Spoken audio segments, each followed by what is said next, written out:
வணக்கம், வாழ்க வளமுடன். நான் உங்கள் ஜோதிடர் மாணிவாசன் பேசுகிறேன். ஓம் தத் புருஷாய் வக்கரதுண்டாய் தன்னோதி பிரசோக ஓம் ஸ்ரீ கிரீம் க்ளீம் க்ளோம் குருந்தாரபதியனங்கள் ஓம் கிரீம் ஆதித்யாய சோமாய மங்களாய புதேச குரு சுக்கர சனி புச்சரகா கேரவனங்கள் ஓம் ஸ்ரீம் க்ளீம் பஞ்சபோத வசிவிசியோ மந்திரம் பஞ்சபோத வசிவிசியோ லங்கு பஞ்சபோத வசிவிசியோ நந்து பஞ்சபோத வசிவிசிய சுவாகா. 9 நவகிரகங்கள் 5 பஞ்சபூதத்தினோட அனுகிரகம் பரிபூர்ணமாக அனைத்து ஜோதிட அன்பர்களுக்கும் ஆன்மீக பெரியோர்களுக்கும் கிடைக்க எம்பெருமான் முருகப்பெருமான மனதார பிரார்த்தனை பண்ணுறோம். ஓம் சரவண பவாய் முருகா. நாம் பார்த்தோம்னா தொடர்ந்து கிரகங்களோட சேர்க்கை என்ன பலன்கள் நடக்கும் அப்படின்னு ஜெனரலாக பார்த்து வரோம். அந்த வரிசையில் பார்த்தோம்னா சூரியனும் செவ்வாயும் சேர்ந்து எந்தெந்த ராசிக்கு எந்தெந்த கட்டத்தில் நின்னால் என்ன பலன்கள் நடக்கும் அப்படிங்கிற வரிசையில் ரிஷப லக்னத்திற்கு சூரியனும் செவ்வாயும் எந்த ஸ்தானத்தில் நின்ற ஸ்தானத்தினோட பலன்கள் என்ன அப்படின்னு ஜெனரலாக பார்க்க போகிறோம். செவ்வாய் பார்த்தோம்னா போர்படை தளபதி, சகோதரகாரகன், ஒரு வெப்பக்கோள், ஓகேங்களா. ரத்த சம்பந்தப்பட்ட உறவுகளை குறிக்கக்கூடிய கிரகம் தான் செவ்வாய், சகோதரகாரகன். சூரியன் தாப்பன் காரகன், பித்ருக்களோட நிலையை பற்றி சொல்லக்கூடிய ஒரு கிரகம், ஜாதகர்களுடைய குணாதிசயங்களை சொல்லக்கூடிய ஒரு கிரகம் தான் சூரியன், ஓகேங்களா. இவர் பார்த்தோம்னா இணைந்து ரிஷபலக்கணத்துக்கு அமரும் போது, ரிஷபலக்கணத்துக்கு பார்த்தோம்னா 7-12 குடைவராக செவ்வாய் வருவார். சூரியன் 4 குடைவராக வருவார், ஓகேங்களா. 4 குடைவராக வருவாங்க. இவங்க 2 பேர் இணைந்து லக்கணத்தில் ரிஷபலக்கணத்தில் அமரும் போது, ரிஷபலக்கணத்தில் பார்த்தோம்னா இந்த 2 கோள்களுமே சூரியன் சுக்கிரனுக்கு பகை கிரகங்கள். இவங்க 2 பேரும் இணைந்து அமரும் போது பொதுவாகவே ரிஷபலக்கணத்துக்கு சுபகிரகத்தினோட பார்வை பெற்றோ அல்லது ஸ்தானபலம் பெற்றோ அமரும் போது தான் நற்பலன்கள் நடக்கும். ஓரளவுக்கு இல்லைன்னா அதிகப்படியான கஷ்டங்கள் ஏற்படும், பிரச்சனைகள் ஏற்படும், கணவன் மனைவிக்குள்ள பிரிவினைகள் ஏற்படும். அந்த வகையில் பார்த்தோம்னா ரிஷபலக்கணத்தில் அமரும் போது கணவன் மனைவிக்குள்ள மிஸ் அண்டர்ஸ்டாண்டிங் ஏற்படும், பிரச்சனைகள் ஏற்படும், கொஞ்சம் பிரிவினைகள் ஏற்படும், சொத்துக்களும் ஏற்படும். 2 கலந்து தான் நடக்கும். வீடு வாசல், சொத்து சுகம், வண்டி வாகனங்கள், உயர்கல்வி படிக்கிற நிலைமை கொடுக்குறது, இதெல்லாமே ஏற்படும். நற்பலன்களும் குடும்ப வாழ்க்கை அப்படிங்கும்போது கணவன் மனைவிகளும் மிஸ் அண்டர்ஸ்டாண்டிங் வரும். செவ்வாய் லக்னத்தில் அமரும் போதோ, லக்னத்துக்கு 7 அமரும் போதோ அல்லது 8 அமரும் போது நம்மளுக்கு ரொம்ப கடுமையான, இவங்க 2 பேர் இணைந்து அமரும் போது நம்மளுக்கு கடுமையான தோஷங்களை ஏற்படுத்த வல்லவராக இருக்கிறாரு. அதனால இந்த இடத்துல அமரும் போது முருகப்பெருமான் வழிபாடுகள் வச்சுக்கிறது. ஏன்னா செவ்வாய்க்கு அதிதேவதை முருகப்பெருமான், சூரியனுக்கு அதிதேவதை ருத்ரன். இவங்களோட வழிபாடுகள் வச்சுக்கிறது ஒரு நற்பலன்களை மிகுதியாக நம்மளுக்கு கொடுக்கும். அப்புறம் பார்த்தோம்னா மேலும் திருவண்ணாமலை கிரிவலம் வர்றது ஒரு நற்பலன்களை மிகுதியாக மேன்மையான நற்பலன்களை கொடுக்க வல்லதாக இருக்கு. அடுத்தது பார்த்தோம்னா 2ஆம் இடம் குடும்பஸ்தானம், வாக்குஸ்தானம், கல்வி ஸ்தானம், புதனோட வீடு. இது செவ்வாய்க்கு பகை, ஓகேங்களா. குடும்பஸ்தானத்தில் செவ்வாயும் சூரியனும் இணைந்து அமரும் போது இந்த இடத்துலையும் குடும்ப திருமண காலதாமதம் ஏற்படுவது, குடும்ப உறுப்பினர்கள் சண்டை சச்சரவுகள் வர்றது, பிரச்சனைகள் வர்றது, இந்த மாதிரி அமைப்புகள் எல்லாம் ஏற்படும். ரொம்ப கேர்ஃபுல்லாக இருக்கணும். 2ஆம் இடத்துல இருக்கும்போது வழிபாடுகள் வச்சுக்கணும். மகாவிஷ்ணு வழிபாடு மெயினாக வச்சுக்கணும். மகாவிஷ்ணுவோட வழிபாடுகள் மெயினாக வச்சுக்கணும். ஏன்னா சூரியனும் செவ்வாயும் ரிஷபலக்கணத்திற்கு இணைந்து அமரும் போது அந்த அளவுக்கு நற்பலன்களை செய்யாது, ஒரு ஆவரேஜாக தான் இருக்கும். அதனால நம்ம பரிகார பூஜைகள் செஞ்சுக்கிறது நல்லது.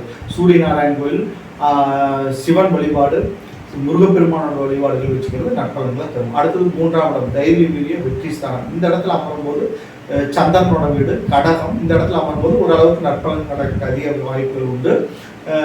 செவ்வாய்க்கு அது நீச்ச வீடு. ஆனால் இந்த சூரியனுக்கும் செவ்வாய்க்கும் நட்பு வீடு தான். ஆனால் அங்கே இவர் மாரகஸ்தானம், ரிஷபலக்கணத்துக்கு அது மாரகஸ்தானம். அந்த இடத்துல பகை கிரகங்கள் அமரும் போது ரொம்ப கேர்ஃபுல்லாக தான் இருக்கணும். அதுக்கு உண்டான பரிகார பூஜைகள் நம்ம செஞ்சுக்கணும். அடுத்தது 4ஆம் இடம் சுகஸ்தானம், உயர்கல்வி ஸ்தானம், வீடு வாசல் சொத்து சுகம் உண்டான ஸ்தானம். அந்த இடத்துல அமரும் போது சூரியன் அங்கே ஆட்சி பலம் பெறுறாரு. நல்ல வீடு வாசல் சொத்து சுகம், வண்டி வாகனங்கள் ஏற்படுறது, நன்மைகள் ஏற்படுறது, இதெல்லாம் ஏற்படும். அந்த 4ஆம் இடத்துல அந்த 7-12 பிறகு 4ஆம் இடத்தை அமரும் போது மனைவியின் வழியில விரைய செலவுகள் ஏற்படுறது, கணவன் வழியில விரைய செலவுகள் ஏற்படுறது, கொஞ்சம் ப்ராப்ளங்களும் ஏற்படும். நன்மை தீமை 2 தான் கலந்து நடக்கும். அதனால அதுக்குண்டான பரிகார பூஜையும் செஞ்சுக்கணும். அடுத்தது 5ஆம் இடம் பூர்வனி ஸ்தானம். ஓகேங்களா. இந்த இடத்துல வந்து புதனோட வீடு, இந்த இடத்துல சூரியன் செவ்வாய் அமரும் போது நற்பலன்கள் நடக்கிறதுக்கு வாய்ப்புகள் உண்டு. ஒரு ஆவரேஜாக இருக்கும். ஏன்னா வந்து ரொம்ப ஹை லெவலும் பெரிய நன்மைகள் நடக்கிறதுக்கு இல்லை, இதாக நடக்கிறது ஆண் குழந்தைகள் பிறகு. ஏன்னா ரெண்டுமே ஆண் கிரகங்கள், ரெண்டுமே வெப்பக்கோள்கள். அந்த இடத்துல வந்து ரிஷப லக்னத்துக்கு அமையும் போது ஆண் குழந்தைகள் பிறக்கிறதுக்கு அதிக வாய்ப்புகள் ஏற்படும். நன்மைகள் அதிகமாக நடக்கும், ஒன்றும் பிரச்சனை இல்லை. புத்திரர்கள் மூலமாக வீடு வாசல் சொத்து சுகம் ஏற்படுறது, நன்மைகள் நடக்கிறது, இதெல்லாம் நடக்கும், ஒன்றும் ப்ராப்ளம் இல்லை. 4 பிறகு 5ஆம் இடம் ஏறி அமரும் போது புத்திரர்கள் வளர்ந்ததுக்கு அப்புறம் வீடு வாசல் சொத்து சுகம் ஏற்படுறது ஏற்படும். அதே மாதிரி 7, 12 குறைவனாக செவ்வாய் அந்த இடத்துல வரும்போது கொஞ்சம் மனக்குழப்பங்கள், தேவையில்லாத பிரச்சனைகள் ஏற்படும், மனசு சம்மந்தப்பட்ட பிரச்சனைகள் எல்லாம் ஏற்படும், மனம் வந்து தடுமாறக்கு வாய்ப்புகள் ஏற்படும். ரொம்ப கேர்ஃபுல்லாக இருக்கணும், தியானம் மெடிடேஷன் பண்ணிக்கணும். அடுத்தது 6ஆம் இடம். 6ஆம் இடத்துல அமரும்போது இந்த 2 கிரகங்கள் அந்த இடத்துல அமரும் போது 4 குடைவன் 6ஆம் இடத்துல அமரும்போது கடன் மூலமாக வீடு வாசல் சொத்து ஏற்படுறது, கடன் மூலமாக ப்ராப்ளங்களை சந்திக்கிறது, கணவன் மனைவிக்குள்ள மிஸ் அண்டர்ஸ்டாண்டிங் ஏற்படுறது. 7 குடைவன் 6ஆம் இடத்துல அமரும்போது கணவன் மனைவிக்குள்ள மிஸ் அண்டர்ஸ்டாண்டிங் ஏற்படுறது, சண்டை சச்சரவுகள் ஏற்படுறது, இது மாதிரி தான் ஏற்படும். பரிகாரங்கள் செய்கிறது, மகாலட்சுமி வழிபாடுகள் வச்சுக்கிறது, இதெல்லாம் வச்சுட்டோம்னா ஓரளவுக்கு இந்த பிரச்சனைகள் வராமல் நம்ம காப்பாற்றிக்கலாம். ஏன்னா ரிஷப லக்னத்துக்கு வந்து சூரியன் சந்திரன் வந்து நன்மை செய்யக்கூடிய கிரகங்கள் அல்ல. குரு பார்வை பெற்றிருந்தால் ஓரளவுக்கு நன்மைகள் நடக்கும். அல்லது அந்த ஸ்தானநாதன் நல்ல அந்த ஏரி நட்சத்திராதிபதிகளும் நின்ற வீட்டுக்கு அதிபதியும் நல்ல கண்டிஷன் இருந்தாலும் நன்மைகள் நடக்கிறதுக்கு அதிக வாய்ப்புகள் உண்டு. அடுத்தது 7ஆம் இடம் விருச்சிகம்.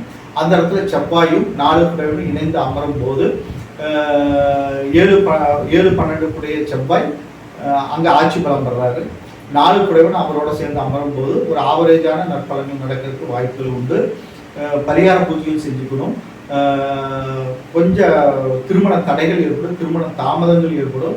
அதுக்குண்டான வைத்தீஸ்வரன் கோயில் வழிபாடுகள் வச்சுக்கிறது, முருகப்பெருமானோட வழிபாடுகள் வச்சுக்கிறது, செவ்வாய்க்குண்டான பரிகார பூஜைகள் செஞ்சுட்டோம்னா திருமண காரியங்கள் தடையில்லாமல் நடக்கும். அடுத்தது 8ஆம் இடம் அஷ்டமஸ்தானம். அஷ்டமஸ்தானத்தில் குருவோட வீடு. இந்த இடத்துல வந்து விதவெளிங்கிற அமைப்பை கொடுத்துட்டு 8ஆம் இடத்துல சூரியன் செவ்வாய் சேர்ந்துதான் கணவன் மனைவிக்குள்ள பிரிவினைகளை ஏற்படுத்தி பலத்தம் தோசத்தை ஏற்படுத்தி ரொம்ப கேர்ஃபுல்லாக இருக்கணும். குரு பார்த்து நின்றாங்கன்னா நன்மைகள் நடக்கிறதுக்கு அதிக வாய்ப்புகள் உண்டு. அடுத்தது பார்த்தோம்னா மகரம். 9ஆம் இடம் பாகிஸ்தான். இந்த இடத்துல வந்து பார்த்தோம்னா அமரும் போது சூரியனும் செவ்வாயும் இணைந்து அமரும் போது 7 குறைவும் 4 குறைய சூரியனும் இணைந்து அமரும் போது பகை வீடு, அந்த ஸ்தானத்துக்கு பகை வீடு. ரிஷப லக்னத்துக்கு யோகஸ்தானத்தில் வந்து பகை கிரகங்கள் அமரும் போது பிரச்சனைகள் அதிகமாக தான் இருக்கும், ரொம்ப கேர்ஃபுல்லாக தான் இருக்கணும். நன்மைகள் நடக்கிறதுக்கு வாய்ப்புலாம் அங்கே செவ்வாய் உச்சமாகிறது 9ஆம் இடத்துல. 7 குறைவும் 12ஆம் இடத்துல உச்சமாகிறதுனால கொஞ்சம் நன்மைகளும் நடக்கும், தீமைகளும் நடக்கும், ரெண்டுமே கலந்து தான் நடக்கும்.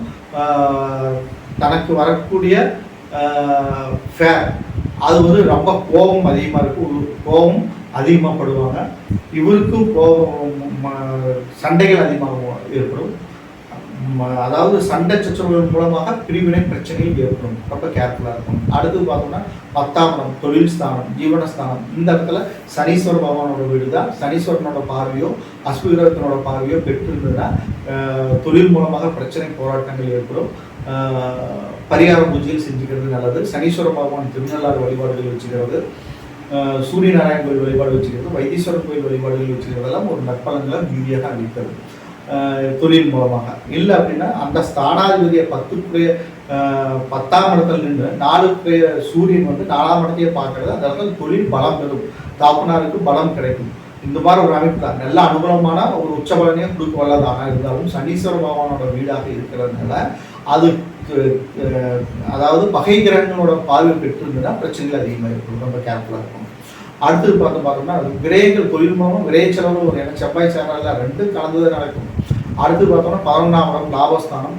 இந்த இடத்துல வந்து சூரியன் செவ்வாய் இணைந்து ஆடும்போது நன்மைகள் அதிகமாக நடக்கும், ஒன்றும் ப்ராப்ளம் இல்லை. ரிஷப லக்னத்துக்கு பொதுவாக 11ஆம் இடத்துல சூரியனும் செவ்வாயும் அமைவது நன்மையே, ஒன்றும் ப்ராப்ளம் இல்லை. வீடு வாசல் சொத்து மூலமாக நன்மை, மனைவியின் மூலமாக நன்மை, சகல காரியங்கள் வெற்றியிடும் ஏற்படும். குரு பார்வை பெற்றிருந்தான நற்பலன்கள் மிகுதியாக நடக்கும்.